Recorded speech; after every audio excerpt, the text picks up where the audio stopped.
मित्रों, भारत में हर साल फ्लड्स आती हैं। आई मीन भयानक फ्लड्स।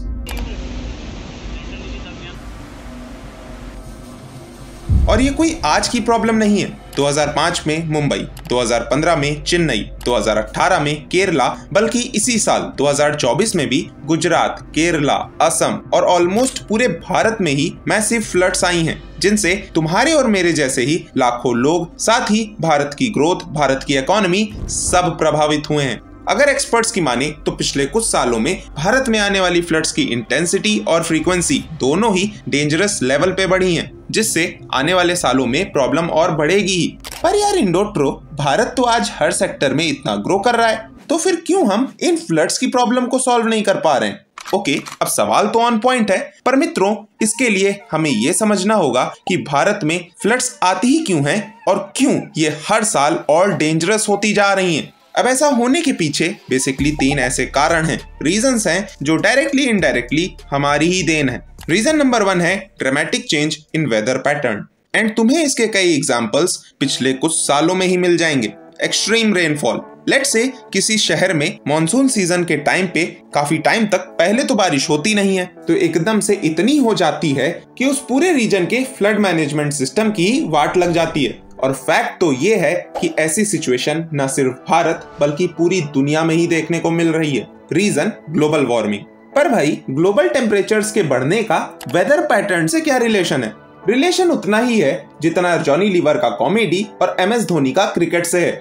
साइंटिस्ट्स की माने तो दुनिया में एवरेज टेम्परेचर्स के सिर्फ 1 डिग्री सेंटीग्रेड बढ़ जाने से एटमॉस्फेयर की मॉइस्चर सोखने की कैपेसिटी 7% तक बढ़ जाती है, जिसकी वजह से कभी कभी कम समय में और एक छोटे से एरिया में ही ज्यादा बारिश हो सकती है। इंडियन मेट्रोलॉजिकल डिपार्टमेंट की माने तो 2012 के बाद से भारत में भारी बारिश होने की घटनाओं में लगभग 85% का इंक्रीज आया है। पर मित्रों, एवरेज टेम्परेचर्स के बढ़ने से सिर्फ बारिश ही ज्यादा नहीं होती है, बल्कि एक छोटी सी बढ़त गर्मी पड़ने की लिमिट पर भी भारी इम्पैक्ट डालती है। जैसे जैसे डेली टेम्परेचर्स और गर्म लेवल्स की तरफ बढ़ते हैं, वैसे ही दिनों के और ज्यादा गर्म होने की संभावना न सिर्फ गर्मियों में बल्कि पूरे साल के लिए बढ़ती है। इस बढ़ती गर्मी के चलते हिमालय में मौजूद ग्लेशियर्स, जो कि गंगा और ब्रह्मपुत्र जैसी भारत की मेजर रिवर्स के सोर्स भी हैं, उनका पिघलना और तेज हो गया है। रिपोर्ट्स की माने तो 2030 तक हिमालयन रीजन में तापमान के 2.6 डिग्री सेंटीग्रेड तक बढ़ने और इसके इम्पैक्ट की 2 से 12% तक बढ़ने का अनुमान है, जिसके कारण ग्लेशियर्स और तेजी से पिघलेंगे, जिससे नदियों का लेवल बढ़ेगा और अचानक बाढ़ आने की घटनाएं भी और बढ़ेंगी। अब सोचने वाली बात यह है मित्रों कि बीते कुछ सालों में ऐसा क्या हो गया कि भारत में क्लाइमेट चेंज का इम्पैक्ट इतना ज्यादा बुरा हो गया कि फ्लड्स आउट ऑफ कंट्रोल होने लगी हैं। अब इसका जवाब हमें मिलेगा रीजन नंबर 2 में, decrease in green area. Problem यह है कि लोग इस चीज को ज्यादा सीरियसली लेते नहीं है और इस वजह से फ्लड्स का मामला और डेंजरस हो रहा है। हमारी नेशनल फॉरेस्ट पॉलिसी के मुताबिक भारत के टोटल लैंड एरिया के लगभग 33% हिस्से पर सिर्फ फॉरेस्ट कवर होना चाहिए, ताकि भारत का इकोलॉजिकल बैलेंस बना रहे। अब वीडियो पॉज करके जरा गेस करो और बताओ कि क्या हमारे पास ये जादुई आंकड़ा है या नहीं। A few moments later. अब अगर जवाब कमेंट कर दिया है तो सीधे आंसर पे आते हैं।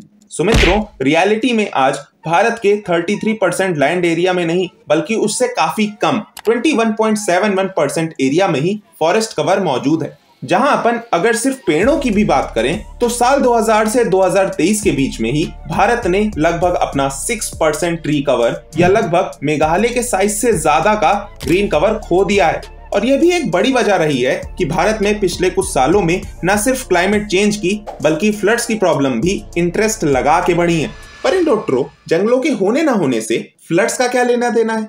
लेना देना इसलिए है क्योंकि यही जंगल, यही पेड़ न सिर्फ ग्लोबल वार्मिंग कम करते हैं बल्कि मॉनसून सीजन में नेचुरल स्पॉन्जेस की तरह भी काम करते हैं, चाहे वो रेन वाटर को सोखना हो या नदियों में पानी के फ्लो को रेगुलेट करना हो। इन शॉर्ट, फ्लड्स की इंटेंसिटी कंट्रोल करने में ये एक इम्पोर्टेंट रोल प्ले करते हैं। हमारे आसपास मौजूद पेड़ हमें सिर्फ ऑक्सीजन ही नहीं देते बल्कि उनका डेंस रूट सिस्टम न सिर्फ आसपास की मिट्टी को सील टाइट रखता है, साथ ही उसे ठोस होने से भी रोकता है और ओवरऑल पानी एब्जॉर्ब करने की क्षमता को भी बढ़ाता है। इतना कि जिस एरिया में पेड़ होते हैं वहां लगभग 25 सेंटीमीटर प्रति घंटे की रेट से पानी एब्जॉर्ब होता है, बल्कि ओपन ग्राउंड्स में सिर्फ 10 सेंटीमीटर प्रति घंटे ही पानी एब्जॉर्ब हो पाता है। आज शहरों में जगह जगह पानी भरने से लेकर उनके सीधे बाढ़ की चपेट में आने की एक इम्पोर्टेंट वजह यह भी है कि उनका ग्रीन कवर लगातार कम हो रहा है, जिसकी जगह ले रहा है कंक्रीट का जंगल।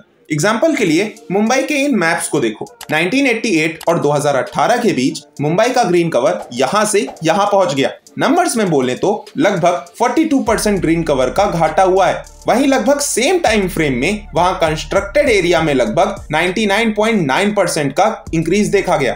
और यही सीन भारत की कई मेजर सिटीज का है। तो मित्रों, ऐसे में जब मॉनसून में नॉर्मल या एक्सट्रीम रेनफॉल हो जाती है तो बारिश का पानी नेचुरल ड्रेनेज सिस्टम में हुई कमी और इस कंक्रीट की लेयर की होने की वजह से जमीन में अच्छे से एब्जॉर्ब हो नहीं पाता, जिससे ये या तो रोड पे जमा होता है या तेजी से बहता है, जिससे हम सबको दिक्कत और नुकसान उठाना पड़ता है।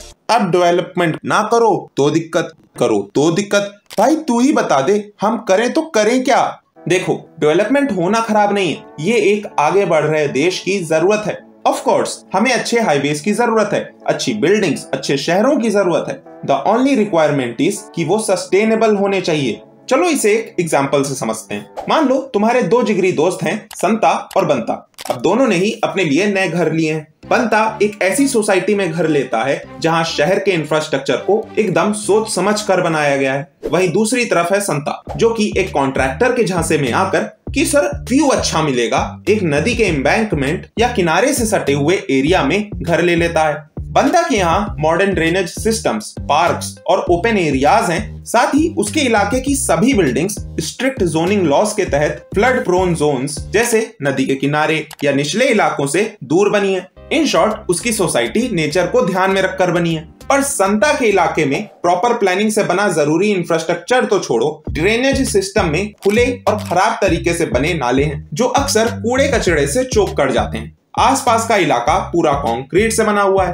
और ज्यादा पार्क्स या मैदान है नहीं। माने नेचुरली पानी की निकासी का मामला भी ठप है। ऐसे में अगर बाढ़ आएगी तो तुम्हारे हिसाब से प्रॉब्लम संता को होनी चाहिए या बंता को? कमेंट्स में बताओ। देखो, प्रॉब्लम मॉनसून सीजन में नदियों में बाढ़ आना नहीं है, बल्कि ये तो एक नेचुरल फिनोमिना है जो हमेशा से होता आया है। असल प्रॉब्लम तो पिछले कुछ सालों में बढ़ी इन फ्लड्स की इंटेंसिटी और फ्रीक्वेंसी है, जहां अनप्लान्ड डेवलपमेंट और अर्बनाइजेशन इस आग में और घी डाल रहे हैं। ज्यादातर भारतीय शहरों में रैपिड अर्बनाइजेशन और ओवर पॉपुलेशन के चलते बड़े लेवल पे जमीन कंक्रीट से ढक चुकी है। नेचुरल वाटर बॉडीज जो कुदरती तौर पे एज फ्लड बफर्स काम करती भी हैं, उनका नुकसान और उन पर अतिक्रमण भी बढ़ा है।